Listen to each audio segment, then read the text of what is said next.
ressorti un esprit commando, notamment en première période, avec un pressing énorme. C'est vrai que les joueurs dans l'investissement, et là j'ai vraiment vu une équipe, j'ai vu des joueurs qui étaient habités du même esprit, qui pensaient la même chose. On a voulu exercer un pressing haut pour se dire qu'on était conquérant et qu'on était venu ici pour avancer sur le terrain et pour imposer notre jeu et jouer comme une équipe de haut tableau qu'on n'avait pas été sur les derniers matchs. Voilà, les joueurs l'ont fait, évidemment, quand on presse comme ça pendant 45 minutes, on ne peut pas le faire pendant 90, mais j'ai trouvé que même en deuxième mi-temps, on a gardé une certaine forme d'état d'esprit qui était adapté à la situation, et ça, je pense que pour les supporters de Niort et pour les spectateurs, ça fait un très beau match. Vous aviez, Oswald, en plus une équipe remaniée, inédite dans la composition, et ça, c'est pas fort. Voilà, on ne pouvait pas non plus attendre une équipe totalement rodée, mais c'est vrai que les joueurs que vous avez fait apparaître dans ce 11 de départ ont aussi montré de bonnes choses.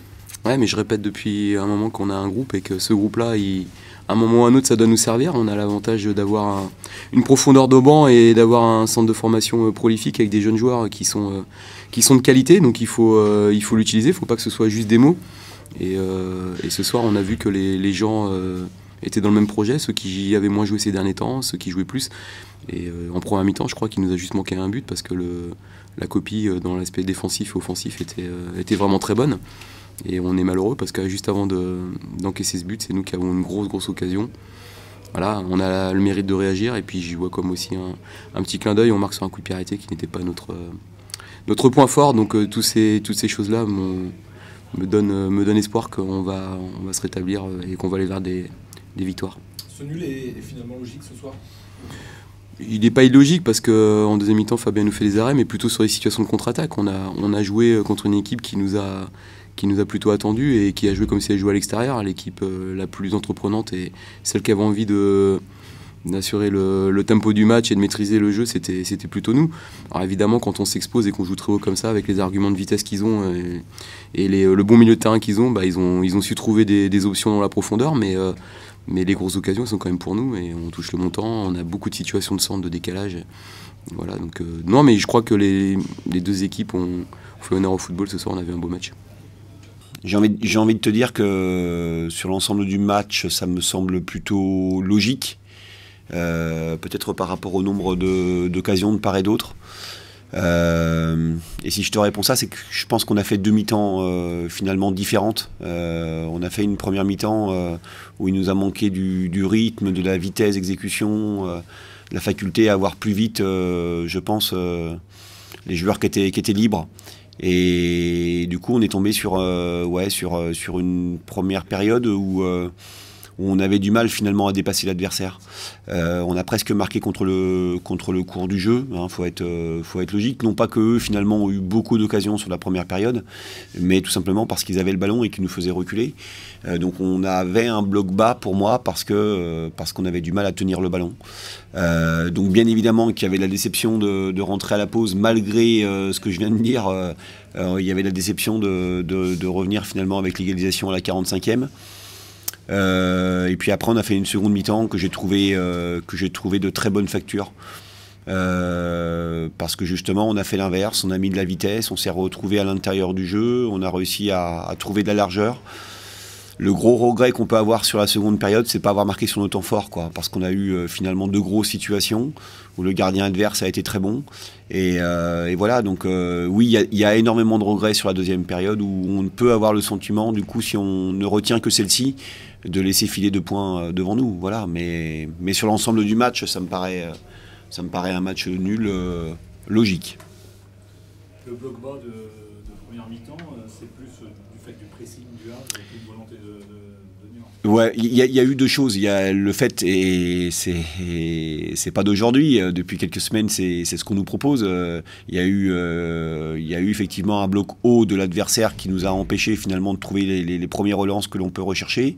Et il y a le fait, je te dis, je pense qu'on a eu du mal à garder le ballon nous, à le garder haut sur le terrain, à le garder finalement à la médiane. Et ce qui fait que le fait de pas garder le ballon contre ce genre d'équipe et le fait d'avoir un pressing adverse a fait qu'on a reculé, quoi, tout simplement. Et j'ai trouvé qu'en deuxième période, les sorties de balles étaient meilleures et que du coup, on a fait reculer l'adversaire, quoi.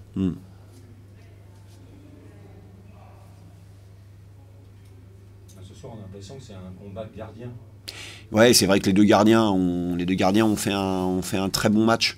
Mais d'une façon générale, ça a été un bon match. Voilà, on va dire au mois de décembre, c'est souvent un peu compliqué. Mais c'est vrai que voilà, j'ai trouvé que le match était intéressant. Voilà, je suis content de voir que sur la deuxième période, on a su finalement renverser la tendance. C'est pas toujours facile contre ce genre d'adversaire, surtout quand tu fais une première mi-temps un peu en demi-teinte, et surtout quand tu te fais égaliser comme ça à la 45e. Est-ce que c'est pas aussi rassurant sur l'état physique des troupes après l'enchaînement des 4 matchs? Non, mais c'est sûr que là, on va dire qu'on a fait une semaine, normale, et ça se voit par rapport à ce qu'on a pu voir il y a 15 jours. Donc voilà, on savait qu'on allait retrouver des jambes au fur et à mesure, mais même si on voit bien que les organismes sont un peu fatigués, et si peut-être qu'en première période, on a eu du mal à trouver du rythme, c'est sans doute pour cette raison. Mais voilà, il nous reste maintenant 90 minutes à faire à l'extérieur à Strasbourg. Il y a un gros match qui nous attend. Voilà, faut se reprogrammer très très vite dès ce soir pour essayer de faire un gros dernier match à l'extérieur.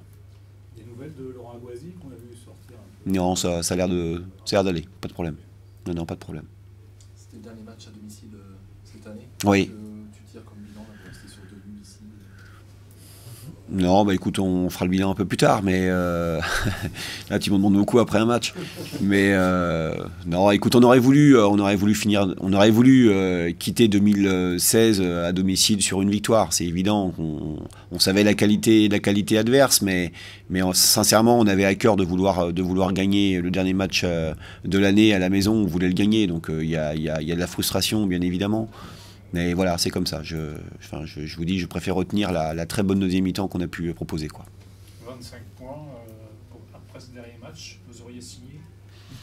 Ouais, c'est évident que je disais avant le match à mes joueurs que si on était capable de prendre 27 points quelque part à la fin de cette rencontre et d'avoir une qualification en 32e de finale de Coupe de France, on n'est pas rendu au bilan des matchs allés, mais c'est sûr que c'est plutôt un bilan positif. Faut être juste, et il reste encore un match. Donc surtout quand tu sais le début de championnat qu'on a réalisé. Mais voilà, il faut essayer de grappiller encore des points à l'extérieur, parce qu'on a envie effectivement d'avoir un total de points encore supérieur. Et voilà, mais c'est sûr que pour l'instant on est dans les temps dans la compétition de la Coupe de France, et que on a pris des points très précieux, je répète, vu le début du championnat qu'on a fait, quoi. Ce qui doit satisfaire aussi, c'est la défense. On a vu des joueurs très appliqués, notamment dans les duels, ils ont remporté beaucoup de duels ce soir. Ouais, tu sais que quand tu joues le Havre, tu as intérêt d'être présent dans la puissance et dans la force, pardon. C'est une évidence quand tu les joues, parce que voilà, je l'ai dit, pour moi, c'est l'un des plus bels effectifs de la Ligue 2.